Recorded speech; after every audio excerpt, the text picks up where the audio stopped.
Sup Shredders, my name is Logan, aka Spiderhands, and welcome to an SP Reacts, where today we have ourselves a track from an act named Marc Biala, titled Glitchy Bitchy. And if we switch over to here, we have ourselves a track on the screen now. Apparently this is due at the time of me recording this for release on the 31st of October, so by the time this video comes out, the song will be out, so please do check it out via the links in the description if you want to hear it again after this video. But we're going to listen through it from start till finish, and we're going to hear what we think. Let's go, let's do it. Glitchy and Bitchy.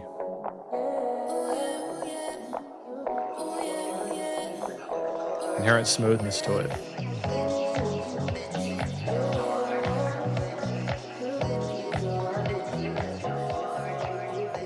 You said the moon is just a lamp in the sky. Told me Wi-Fi comes from butterflies. I thought 2 + 2 was 22. Baby, I love you, but what do I do? Try to charge your phone on the microwave. Swore the mermaids work for TSA. Told me OMG, the steak is vegan. Lord help me, I ain't breathing. Ooh, I can take you nowhere. You embarrass me in public, I swear.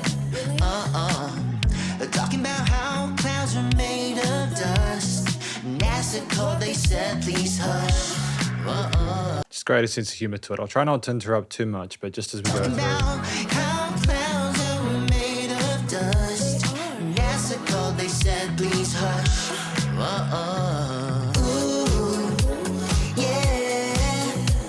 You glitchy, so I'm bitchy. Bless your heart, you're so glitchy. Ooh, yeah. Inherently catchy because of the rhythm and Try to flow school and me, vocals. but it's fiction. Google said you need some fixing. Ooh, yeah. You glitchy, so I'm bitchy. Bring her legs, yeah, it's skipping. Ooh, yeah. Love you much, but I might cry. How'd you fail the capture twice? That's why the sun don't shine at night. Told me birds don't fart, girl, that ain't right. Said you don't believe in gravity, and fell down the stairs right next to me. Thought Titanic was a doctor show. Asked me why can't ice catch fire though? Instead does Europe have a queen? Baby stop, I'm gonna scream. I can take you nowhere. You embarrass me in public, I swear. Talking about how clouds are made of dust. NASA called, they said please hush. Ooh, yeah. You glitchy, so I'm bitchy. Bless your heart, you're so glitchy. Ooh, yeah. Trying to school me, but it's fiction. Google said you need some fixing. Ooh, Double chorus. You glitchy, so I'm bitchy. Bring her legs, yeah, it's skipping. Ooh, yeah.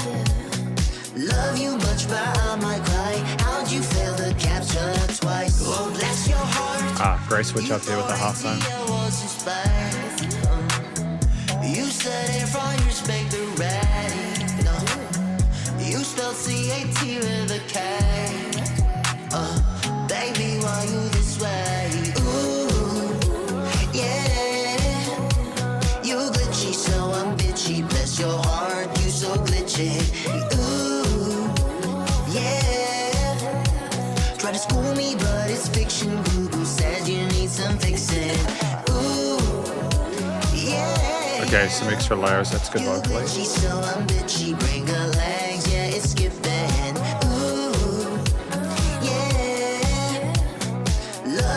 But I might cry. How'd you fail the capture twice? Wait, do fish drink water? Girl, I gotta go.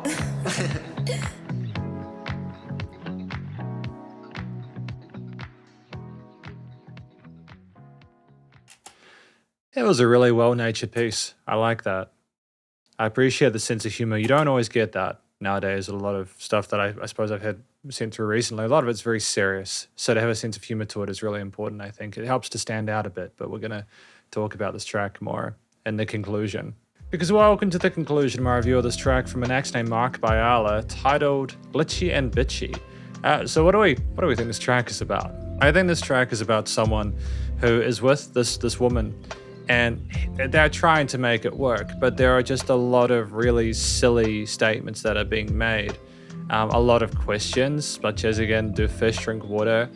Clouds are made of dust, etc. Like, there are just things here which are patently false, and we're bitchy because their brain is glitchy, and we just aren't having that patience with them, I suppose, or they've worn that patience out after a lot of it's been spent. So I think that kind of story, it's something that a lot of people, I'm sure, will be able to relate to. You know, where you have that one friend who is just cooked and they just don't know a lot of things, or they think they know. Even worse, they think they know things when they don't. And I'm sure there'll be a sort of a commiseration there. In terms of things I appreciated about this track, one of them is simply the constant attention to detail with the storytelling, in addition to the call and responses with the vocals with the lady and the guy. I think if it was just Marc's perspective the entire time, it just would have been a little bit too, oh, this is just him saying everything. Oh, this is just him sort of like venting about a person that he's in a relationship with. But when you have both her kind of trying to come together with him, maybe she's not even aware that he's saying this and it means to what it does. Like, maybe she ironically thinks that he's joking about it when he's actually serious. You've got this kind of like chemistry between the different singers involved, and it just makes it seem like more of an environment, a situation. It's very deliberate. And we have some really effective vocal melodies that harmonize neatly with the surrounding sort of chord progressions and all the sort of like key and sort of synth and bass parts, as well as being sort of really rhythmically satisfying with the drum percussion. We explore some interesting legato and vibrato passages at the end when things get a bit more sort of like low-key. You've got them sort of playing off each other for a bit of... It's very charismatic. And ultimately, yeah, I just feel like there was a lot of effort and energy put into making the vocal part of things really special. So well done on that front. I think if I was going to talk about something else, it'd be the studio production. I appreciate the use of filtering on certain elements to get rid of the high end, to make it seem a bit more sort of like low and mid oriented, to switch up the perceived feel of it. You've got things well balanced within the frequency spectrum and the stereo field. The music surrounds you in the headphones. There's call and responses or extra sort of tracked vocals, or some sort of filtered or so call and responses. The instruments sort of swim around the place. You've got a lot to appreciate, but it's also knowing when to sort of filter things to make things a bit more sort of like low key, how to balance things within a mix to level things appropriately without anything sort of interfering with each other, how to keep the vocals present with so much going on within the external arrangement. And there's like a nice sort of glow, shimmer, and sheen from the sidechain percussive elements such as the kicks and snares without it pumping too much, but it's also nice and loud. Ultimately, it does sound commercial grade. And if like you pay attention to it and allow yourself to get lost to it, you can kind of hear the bass walking around a little with this interesting sort of like melodies. It's not just playing the root notes a lot of the time, but you've also can appreciate the more static elements there that kind of hover in the mist. And it's a track where you don't even need to necessarily pay attention to the story at all to be able to have a good time with it. So I think from like a passive listening perspective, it's effective as well. And I think finally, it's the actual instrumental parts themselves. So I think there is a welcome simplicity with the alongside the efficiency of the drum parts there, working with that chord note accent there, that kind of dance groove. It's very fresh sounding. It's not the first time I've heard it within a track, but I don't think you need to reinvent the wheel. There's a specific reason why a lot of this works, because it's already been tried and tested. And it's up to Marc to put their own individual stamp on it, which I feel like if I compare this to a lot of music I've heard within the genre, I think part of it's the vocal chemistry, but also his voice is distinctive, so it would help to stand out. But it's also known to go like halftime, such as in that interlude section where we've been sort of like relying on that drum kit being pushing forward a lot of the time, whether it's filtered or not, you know, whether we're removing sort of like the high end or like having everything present.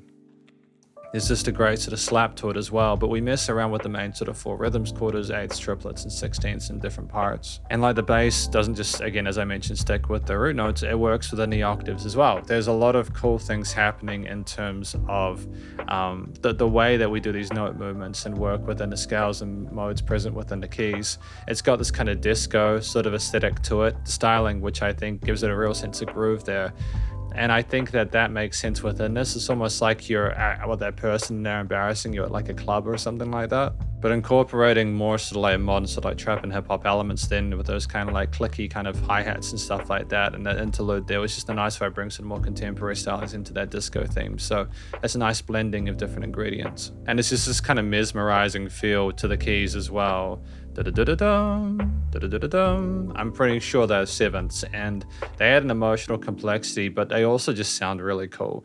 And the sort of like softness and the sweetness of them without being too sharp texturally allows them to kind of like be a part of the mix and present without being too effervescent or too sort of like overwhelming. When you add that to the harmonies with the vocals in certain parts, how like the lady's like an octave apart, and maybe not even an octave, it's like a seventh or like a fifth or something like that. Like there are just these interesting choices that have been put in here to sort of make them more kind of intriguing. And the actual theme itself, just before I finish, because I've been speaking a while about this, is one that again I've heard this kind of chord progression and movement before, but it's just how you add everything else to it that kind of makes it work. It's the combination of different elements. In terms of constructive critique, I feel like we could have potentially have added more to the end of it to kind of help kind of build that final chorus up. We could have added, but then we were already adding different extra vocal takes on the sides. You could have potentially have had like another instrument that you'd already instantiated, have like a little sort of like sublet on the side or something like that. But then it's also like so vocal oriented that I understand why we kept it the way it was. It's a tricky thing. There's nothing in here when I listen through this track that clearly would need to be fixed. I feel as if personally it's ready for release. I'm very thankful that I got the chance to listen to it. And thank you for watching my review of this track from an actor named Marc Biala, titled Glitchy and Bitchy. Hopefully you enjoyed it. If you did, please do go show them some love via their various social medias, as well as our YouTube and Spotify pages, and stay cool and stay safe. And please remember to support your local musicians and artists at this point in time, as need the help more than ever with all the crazy stuff going on in the world. And I'll catch you in the next SP Reacts. Spiderhands out.